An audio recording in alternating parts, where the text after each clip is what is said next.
Welcome. You've arrived at the quiet part of your day. It's time now to let go of the thoughts that filled your mind, the tasks that called for your attention, the noise of the world beyond your room. Let your body soften, your breath slow. With each exhale, imagine yourself releasing a small bundle of tension, gently placing it down. You are safe now. You are home, in the gentle hush of nighttime, where stories live and sleep comes easily. Tonight, you'll drift with me into a tale that's wrapped in the silvery mists of time. A story you might have heard before, perhaps as a child, nestled beneath blankets, listening to someone you love. But this time, we'll walk through it slowly, letting each scene unfold like petals of a flower opening beneath moonlight. Let your mind float, light and easy, like a feather on calm water. Now, take a breath. Let it be soft and deep, like a breeze through tall trees. Inhale slowly, hold, and let it go. Again. Inhale, filling your chest gently, and release. Exhaling any last bits of tension. Feel your eyes growing heavier, the muscles behind your cheeks, your jaw, your forehead. Let them all relax. There's nothing to hold on to. You're here, and everything is quiet now. Let's begin. Long ago, in a distant land nestled between forested hills and quiet rivers, there lived a merchant who had once known great fortune. His home had been a grand estate where chandeliers glowed above polished floors and laughter echoed through marble halls. He had 6 children, and their lives had once overflowed with music, silks, and all the fine things the world could offer. But life as we know can be unpredictable. Sometimes, fortune disappears like mist when the sun rises. One day, word reached the merchant that his fleet of trading ships had been swallowed by a storm at sea. Then came letters bearing news of theft, betrayal, and the burning of a warehouse. Bit by bit, his fortune crumbled. Friends turned away, promises vanished. Within weeks, all he had built was gone. With quiet dignity, the merchant gathered his children and moved to a cottage at the edge of a modest village. The grand chandeliers were replaced by candlelight. The polished floors became creaking wooden boards, worn but warm. Their meals were simpler, their clothes plain, and their days filled with honest work. The merchant's children were not all pleased with this change. His elder daughters, who had grown accustomed to fine parties and silken gowns, often sighed at the loss of luxury. They spoke longingly of the past, and sometimes bitterness crept into their voices. But one daughter was different. Her name was Belle. She did not mourn the gold or the pearls. Her heart was drawn not to wealth, but to wonder. She found joy in the smallest things, a bird's song at sunrise, the smell of fresh bread from the oven, the way sunlight played across the pages of her favorite book. She read endlessly, not to escape, but to explore. Each story, a doorway. Each character, a companion. Belle would wander the village paths, with a novel tucked beneath her arm, humming softly, greeting neighbors with a gentle nod. The villagers noticed her and whispered behind their hands.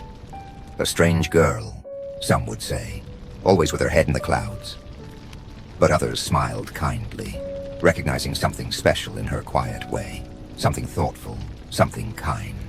She loved stories about distant lands, courageous heroines, and mysterious castles hidden deep in enchanted woods. In the stillness of night, when the wind rustled through the trees outside her window, she would imagine stepping through the veil of ordinary life and into a place where anything was possible. One chilly morning, as frost painted delicate lace across the cottage windows, the merchant prepared for a journey to the city. He had received word. Perhaps a small inheritance or a forgotten account might be recoverable. Though the odds were slim, he hoped to gather something to ease their lives. Before leaving, he asked each of his daughters what they might like him to bring back. The elder girls requested extravagant things, ribbons, perfumes, sparkling brooches. Belle, after a pause, simply said, "A rose. Just one, if you find it." The merchant smiled, touched by her modest request, and promised to return as soon as he could. His journey was long and bitterly cold. He traveled by cart and foot through dense forests and across frozen streams. But when he arrived in the city, his hopes were dashed. The funds he had counted on were gone, misappropriated, taxed, or already claimed. He left the city with a heavier heart than when he had entered, thinking of his daughters, of Belle's sweet request, and of how little he could offer. As evening fell and snow began to drift from the sky like silent stars, he became lost in a deep wood. His path vanished beneath white, and the shadows deepened. Just as his strength began to falter, he glimpsed something strange through the trees. A tall, wrought-iron gate, flanked by stone lions. Beyond it a castle stood, its towers wrapped in ivy and snow. Warm light glowed from the windows. The merchant, desperate and freezing, pushed the gate open and entered. Inside, the castle was like a dream. A fire burned at the hearth. A feast awaited on the table, and though no host appeared, everything seemed prepared for him. He called out, but no voice answered. After some hesitation, hunger and fatigue overcame him. He ate a little, then climbed into a bed softer than any he had known, and slept deeply. At dawn, he woke refreshed. Snow still fell outside the windows in soft spirals. As he stepped through the castle's garden on his way to leave, he saw a cluster of rose bushes, lush and blooming in winter. Remembering Belle's request, he gently reached out and plucked a single perfect rose. In that moment, the sky seemed to darken. Wind swept through the garden in a sudden gust, and then from the shadows came a low growl, deep and mournful. A figure emerged, tall as a tree, cloaked in fur and shadows, with eyes that burned like coals. The beast! How dare you steal what is mine? The beast roared, his voice shaking the ground. The merchant dropped the rose, trembling. "Forgive me," he stammered. "I meant no harm. It was for my daughter. She asked for nothing else." The beast was silent for a moment. Then he spoke again, quieter, but no less fearsome. "You may go, but only if one of your daughters comes in your place, willingly, to stay here." The merchant, heartbroken, agreed. He returned home, the rose pressed between trembling fingers, and told his family the tale. His daughters cried, his sons protested, but Belle, calm and resolved, stood. "I will go," she said, her voice soft but steady. "He spared your life, and now it is my turn to be brave." And so with the dawn, she kissed her family goodbye and began her journey. Not just to a castle cloaked in winter and silence, but into the heart of a story where nothing is as it seems.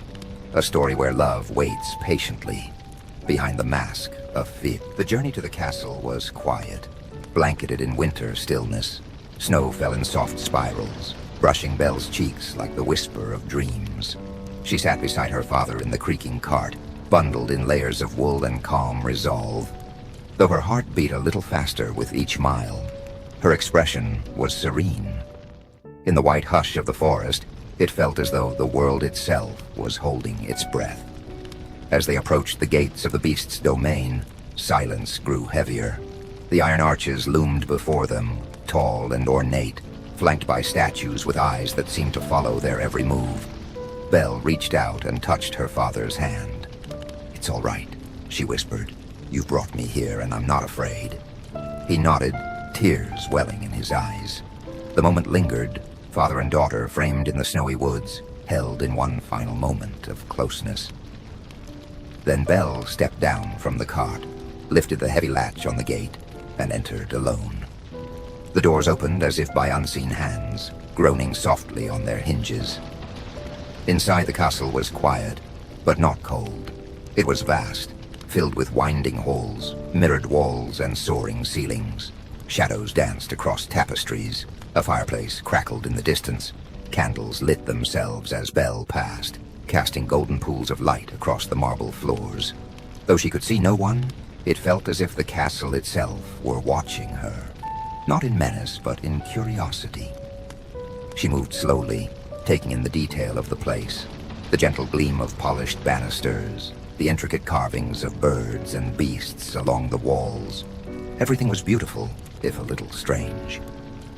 That night she was shown to her room, not by a person, but by a presence. The doors opened on their own. The fire had been lit. A tray of warm food and tea awaited her, along with a note written in a graceful hand. "You are welcome here. You are safe." Belle slept uneasily. Her dreams were filled with shifting shadows and roses that whispered in the wind. But when morning came, soft light filtered through the tall windows, and a gentle knock echoed at her door. She rose, dressed herself, and stepped into the hallway. There at the end of the corridor stood the beast. He was tall, taller than any man she had seen, and cloaked in deep blue velvet. His face was partly hidden by shadows and fur, his horns curling back like the limbs of ancient trees. Yet his posture was not threatening. He stood still, with his clawed hands folded, and his eyes, strange, golden, intelligent, watching her with cautious hope. "Good morning," Belle said softly. The beast inclined his head. "You are not afraid?" "I was," she answered honestly, "but not now." That reply seemed to startle him. A long pause passed between them, not uncomfortable, but thoughtful. "I hope you will find this place comfortable," he said at last, his voice low and rough, like stones rolling in a river. "You may go where you wish. All is yours, except for the West Wing." Belle nodded. "Thank you." And so their strange companionship began. Days passed.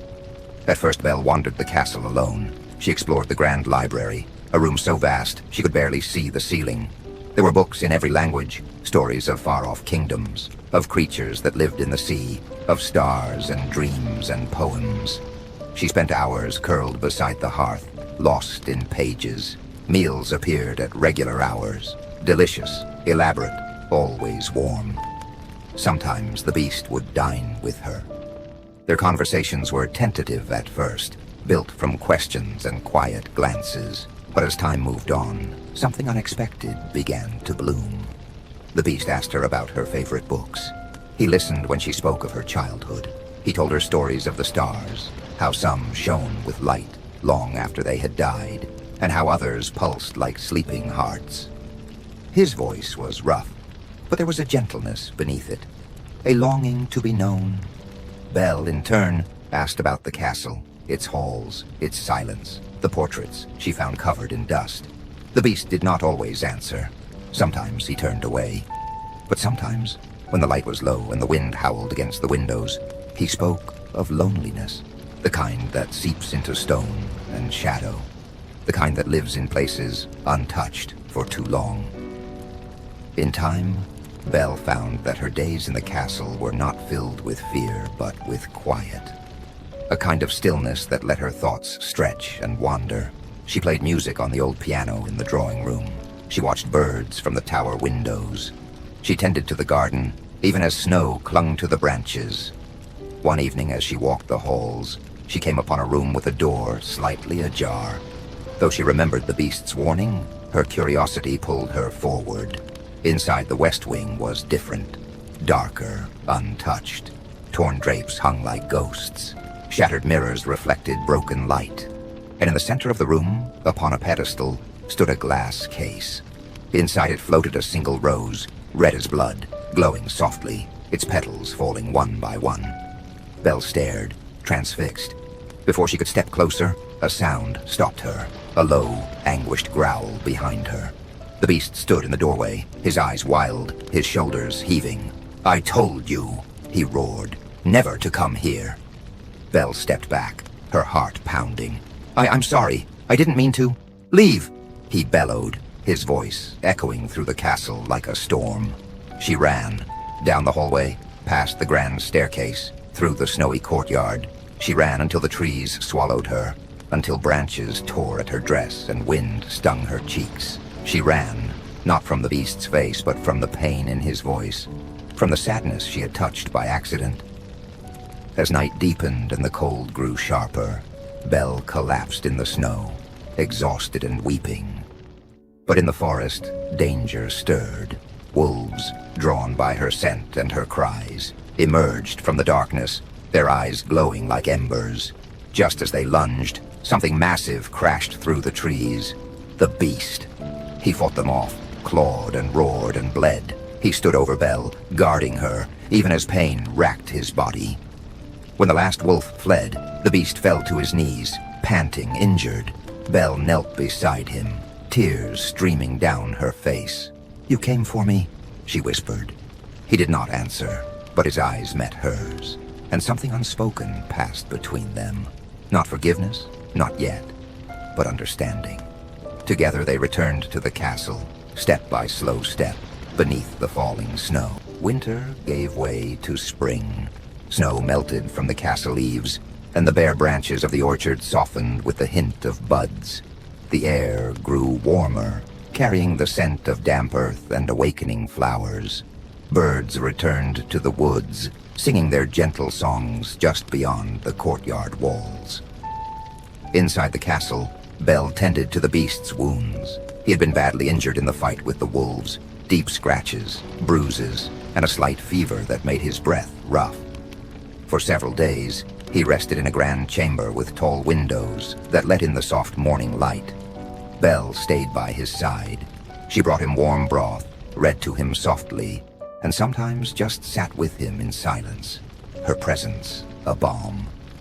In those quiet moments, something began to shift. No longer did she see him as only a creature of fur and shadow. She began to notice the way he listened when she spoke, how his voice softened when he said her name, how he never once asked her to stay, only hoped that she might choose to. When the beast recovered, he thanked her, not with grand words, but with something much more meaningful, a gift. He led Belle to the library, not just a room, but a universe. A vaulted chamber with spiral staircases, leather-bound volumes stacked floor to ceiling, and windows that opened to let in the scent of lilacs. Belle gasped, her hand fluttering to her chest. "All of this?" she asked. The beast nodded. "It is yours, if you wish it." Tears welled in her eyes. She had never received a gift so perfect, so deeply in tune with her soul. In that moment, something inside her softened further, a gentle unfurling, like a rose beginning to open. Their days began to fall into rhythm. Mornings were spent exploring the grounds. The beast would show her hidden gardens and forgotten fountains. They would walk beneath climbing vines and past stone archways where butterflies hovered in shafts of sunlight. Sometimes they spoke. Sometimes they didn't need to. In the afternoons, Belle read aloud. She shared tales of brave knights and enchanted forests, of clever heroines and magical creatures. The beast listened intently, sometimes asking questions, sometimes closing his eyes and simply listening to the melody of her voice. Evenings brought dinners by candlelight. Though the table was long enough to seat 20, they sat close together, the distance between them shrinking, not just physically, but emotionally. They shared stories from their childhoods. They laughed, softly at first, then freely. Belle discovered that the beast had a surprisingly dry wit, and he was surprised to discover how easily she could make him smile. One night, the beast asked Belle a question. "Do you miss your family?" She paused. "Yes," she said. "I think of them often." "You may visit them," he said gently. "With this." He held out a small ornate mirror. Its frame was carved like climbing roses, and within its surface shimmered an image. Her father, asleep by the fire. "It will show you anything you wish to see," the beast said. "Just speak the name and look." Belle took the mirror carefully, marveling at its magic. "Thank you," she whispered. Later in her room, she used the mirror. She saw her father hunched with worry, aging faster than she remembered. Her sisters sat nearby, their voices low. Belle felt her heart pull. She stayed awake for a long time, staring at the stars through her window. The next morning she approached the beast in the garden. "I would like to visit my father," she said gently. "Just for a short time. He misses me, and I miss him." The beast hesitated.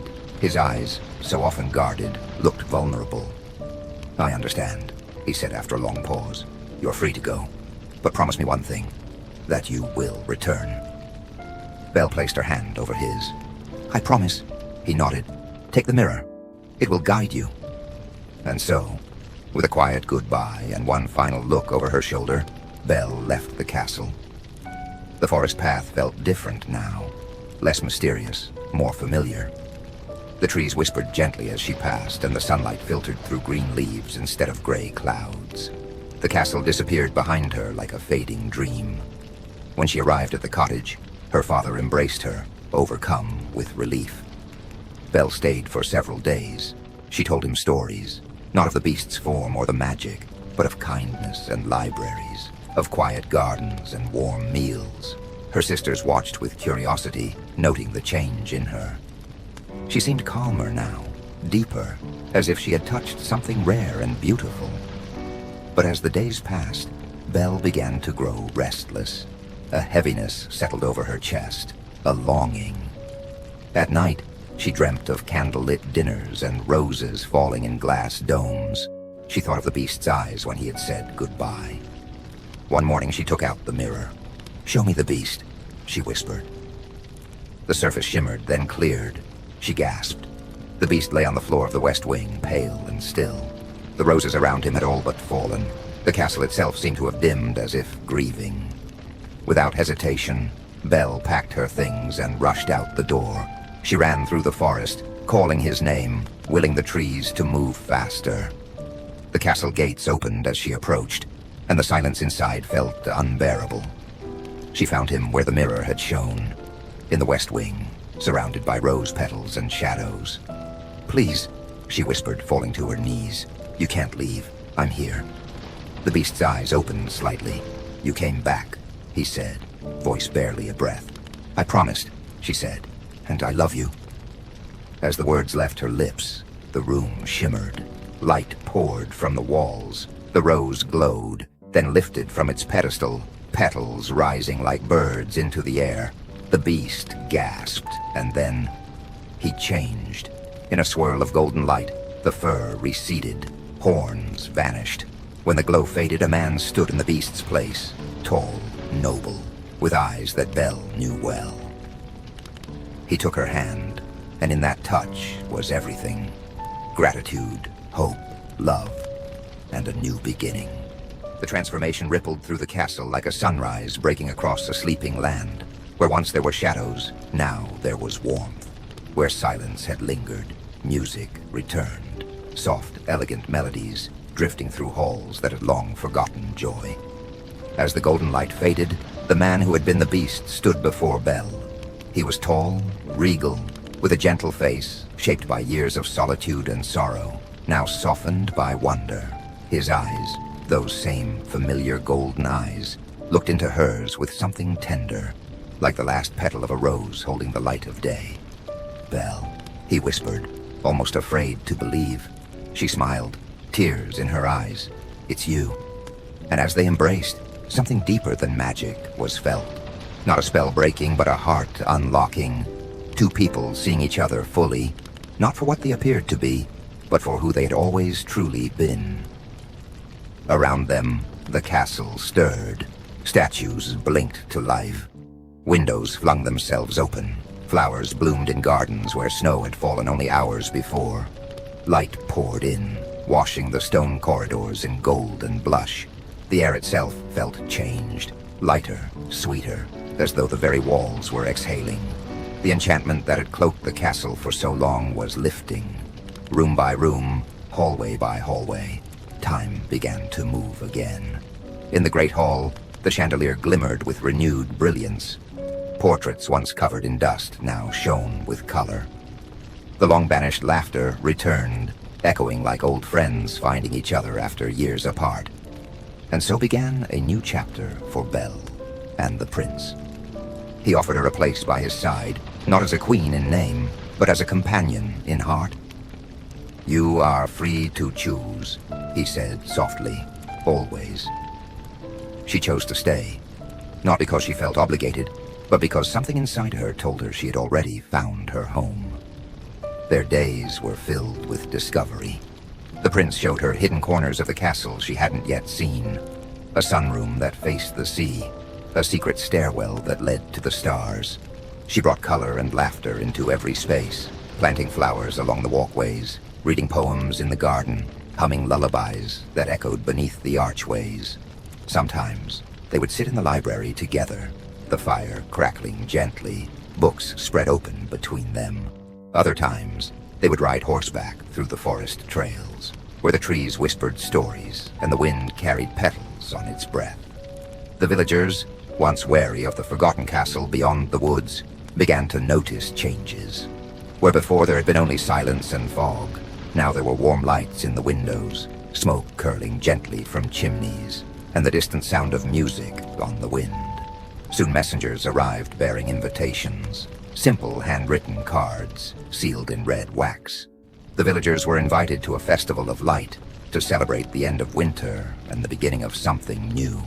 They came cautiously at first, but when they saw Belle at the gates, smiling warmly, their fears eased. Children ran through the gardens, chasing butterflies. Bakers set up tables of bread and honey. Musicians played beneath flowering trees. The castle was no longer a mystery, but a place of welcome. Inside, Belle and the prince moved through the crowd, not as royalty, but as hosts, offering tea, sharing laughter, listening to stories. The prince greeted every guest with quiet humility, still surprised by how deeply he now felt connected to others. As twilight fell, lanterns were lit, thousands of them drifting into the sky like stars taking flight. Belle and the prince stood hand in hand, watching them rise. "You've given this place life again," he said. Belle looked at him with affection. "No," she replied. "We gave it to each other." In the days that followed, the castle truly became a home. Belle's father visited often, marveling at how his daughter had grown into someone both fierce and gentle. Her sisters, seeing her happiness, softened as well. Their old bitterness faded like a bad dream at dawn. But it was not only the people who changed. The castle itself seemed to breathe differently now. Walls that had once whispered of sorrow now hummed with peace. Fireplaces burned without needing kindling.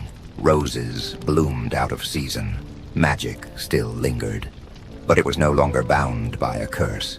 It had been transformed, just like the prince, by love, freely given and received. Each evening, Belle and the prince would meet in the garden. They would sit by the fountain, watching the water dance in the twilight. Sometimes they would speak, other times not. In those silences, there was comfort, a shared rhythm, two hearts that no longer needed to explain themselves because they had already been heard.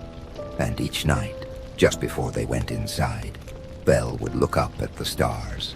She still read her books, still dreamed of faraway lands and brave adventures, but now she carried those dreams inside her, and she had someone to share them with. Eventually they were married, not in a grand affair, but in a gentle ceremony beneath the flowering trees. Birds sang, petals fell like confetti, and everyone who had once felt lost found themselves gathered in joy. As the seasons passed, Belle and the prince ruled not with power, but with kindness. Their castle was open to all who needed shelter, rest, or a story. No one was turned away. And though they had wealth and beauty, they cherished most the simple things: shared meals, quiet walks, the laughter of children in the halls. And so the tale of Beauty and the Beast did not end with a kiss or a crown. It continued, day by day, in little acts of love, in the courage to forgive, in the bravery to see beyond what is visible. And now, dear listener, as your own night deepens, let this story rest beside you like a soft blanket. Let the images of roses and candlelight, warm tea and ancient libraries float through your dreams. Let the voices fade into quiet. Let your breath soften. Let your thoughts drift like lanterns into a star-filled sky. You are safe, you are loved, and sleep is here. Good night. Time in the quiet corners of the castle began to take on a different rhythm. Days unfolded gently, as if they too had learned to breathe slower. There were no rushed meals, no loud footsteps echoing through the halls. Only the soft flutter of curtains in the breeze, the creak of ancient books being opened, the occasional laughter that rose like birdsong from distant chambers. Belle and the prince had settled into a life not of grandeur, but of peace. There was no need to perform, no need to impress. They spent their mornings walking barefoot through the dew-kissed gardens, sharing stories over tea. Belle would lean against the ivy-covered walls and close her eyes, listening to the bees, the wind, and the low hum of the world waking around her. Sometimes she would speak to the castle itself. "You remember things, don't you?" she would whisper to the walls, or to the rose vines curling over the stone. "You've seen joy, you've seen sorrow, and now you get to see everything begin again." In response, a petal might drift lazily down, or a breeze might pass through, as if the castle breathed with her. The prince, too, had softened in ways both seen and unseen. He no longer paced in restless silence or avoided mirrors. He joined Belle in the kitchen sometimes, trying his hand at baking simple loaves of bread, burning a few, laughing at the mess, delighted when one turned out just right. He began to read more, not just histories and strategy, but poetry and tales of faraway lands, stories of love and courage, of ordinary people doing quiet, extraordinary things. They had no throne room, no golden crown, and their rule, if it could be called that, was expressed in the way they listened to guests who arrived weary from travel, or how they helped plant fruit trees in the village square. Belle would often say, "We lead best when we serve gently." Evenings were sacred. They became rituals of stillness. At dusk, lanterns were lit, casting pools of amber light across stone floors. Musicians would sometimes play in the drawing room, soft melodies on lute or harp, drifting like candle smoke through the halls. Belle and the prince often danced, not for an audience but for each other, slowly, barefoot, eyes closed, wrapped in the music and the moment. In those dances, there was no past or future. Only now. Only two hearts, once lost in their own ways, now moving as one. And on quiet nights, Belle would read aloud. She would choose stories that had lived in her heart for years, tales of wonder, of moonlight wolves, of rain-soaked cities and stars that whispered. Her voice was a lullaby in itself, soft, sure, patient. The castle listened. Sometimes she read to the children of the village, who came wrapped in blankets to lie on the velvet cushions before the hearth. They watched her with wide, dreaming eyes, and often fell asleep before the final page. But Belle never minded. She believed stories were like seeds. Even if they weren't heard to the end, they took root somewhere deep, blooming later when most needed. And at the heart of the castle, where the great rose had once stood, there was now a garden. It grew wild and free, roses of every color, lilies that opened only at night, vines that climbed toward the sky. In the center stood a stone bench, and this became their favorite place to sit. There Belle would lean her head on the prince's shoulder, and they would talk of dreams, not just their own, but the dreams of those around them. "What shall we build next?" she once asked him. He thought for a moment. A school, perhaps, or a library in the village. Belle smiled. Both. Their love was not loud. It was not written in grand gestures or endless declarations. It was in the small things. The way he warmed her tea, just the way she liked it. The way she set aside time to walk with him, even on rainy days. Love, they had learned, lived in the details. And in those details, their story continued. But it wasn't just theirs anymore. Travelers came from far and wide to visit the castle, not out of awe, but out of wonder. They spoke of the woman who read bedtime stories to children not her own, and of the man who once roared and now planted herbs in the kitchen window. They brought letters, paintings, music, fragments of their own dreams, and the castle became a place where stories lived, grew, and were shared again. One evening, as twilight painted the sky in purples and golds, Belle and the prince sat quietly by the reflecting pool. The water shimmered with stars, though the sun had not fully set. "Do you think people will remember us?" the prince asked. Belle considered this. "Maybe," she said softly. "But I think what matters more is that they remember how they felt when they were here. That they felt safe, seen, loved." He nodded. "That's enough for me." A shooting star arced across the sky. and for a moment it felt like the whole world paused to watch it. And perhaps it did, because somewhere, far beyond that peaceful castle, a child curled beneath warm blankets, eyes fluttering closed. A breeze stirred the curtains. A story whispered its final words into the hush of night. And the child smiled, dreaming of roses and candlelight, of kindness and courage, of a place where even the fiercest beast could be loved back into life. And now, dear listener, as the final words of this story fall like soft petals upon your ears, allow yourself to melt even deeper into stillness. The tale of Beauty and the Beast has unfolded gently before you, filled with kindness, transformation, and the quiet courage of love. As the castle fades into memory and the pages close with a whisper, your own body rests in the hush of night. Let your breath slow now. Inhale, gently, filling your chest like a balloon rising into twilight. And exhale, releasing the weight of the day. Let each breath be slower than the last. Let the muscles in your jaw soften, your neck relax, your shoulders drift downward like feathers. There is nothing to hold now, nothing to solve, nothing more to know. You are here, and here, everything is calm. Beyond the veil of wakefulness, there exists a landscape shaped not by stone or sky, but by dreams. In that land, the castle still stands, its windows glowing with candlelight, the gardens wild with color, the air scented with lavender and roses. You may return there any time. The gates are open, not to all, but to you. You walk along a quiet forest path, the ground soft beneath your bare feet. The trees sway above like gentle guardians, their branches whispering secrets to the wind. A cool breeze brushes against your cheeks. Fireflies flicker beside you, blinking softly in the twilight.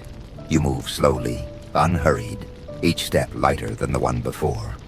Ahead the castle rises, not looming but inviting. Its stone walls are wrapped in ivy. The windows shine like warm stars. And as you draw nearer, you notice music drifting from within. Not loud, but distant and gentle, like a lullaby you once knew long ago. You cross the threshold, and the scent of cinnamon and books greets you. Somewhere a clock ticks, not counting time, but keeping rhythm with your breath. Tick, tock, inhale, exhale. In this place, time does not rush. Here, time stretches like silk. Candles line the hallway, flickering, shadows dance along the walls. A velvet armchair waits by the fire. You sit and a soft blanket finds its way across your lap. The flames crackle, sending warmth across your skin. Somewhere in the distance, Belle turns a page. The prince hums low, a tune without words. The castle sighs in contentment. Let the warmth wrap around you now. Let your body grow heavier. Your legs sink deeper into the bed. Your arms rest still. Your breathing becomes slower, quieter. You are wrapped in silence, but not the empty kind. The kind filled with meaning, like a pause before music. Imagine 1,000 soft roses blooming above you, suspended in air, their petals opening and drifting downward, brushing your cheeks, your eyelids, your hands. They carry with them the stories of all who have come before. Tales of love, bravery, redemption. You need not remember them. You need only rest among them. Let your thoughts soften. Let your mind untangle. Thoughts may come, but they are clouds. You see them float across your sky, and you let them pass. You do not hold them. You do not follow. You are simply the sky. You are still. You are drifting. The world around you dissolves into night sounds. The distant call of an owl, the rustling of leaves in the dark, the soft trickle of water from a hidden fountain. You are not alone, but you are completely at ease. Perhaps now you find yourself lying on a hammock strung between two ancient trees, swaying gently with the breeze. Or upon a quiet boat, adrift on a lake of starlight. Or lying in the grass of a forgotten meadow, wrapped in moonlight. Each breath carries you deeper, each blink slower. You are in your story now, the next page unwritten, the ending not yet needed. You are a dreamer, a traveler of gentle places. And should you visit the castle again in your sleep, it will welcome you.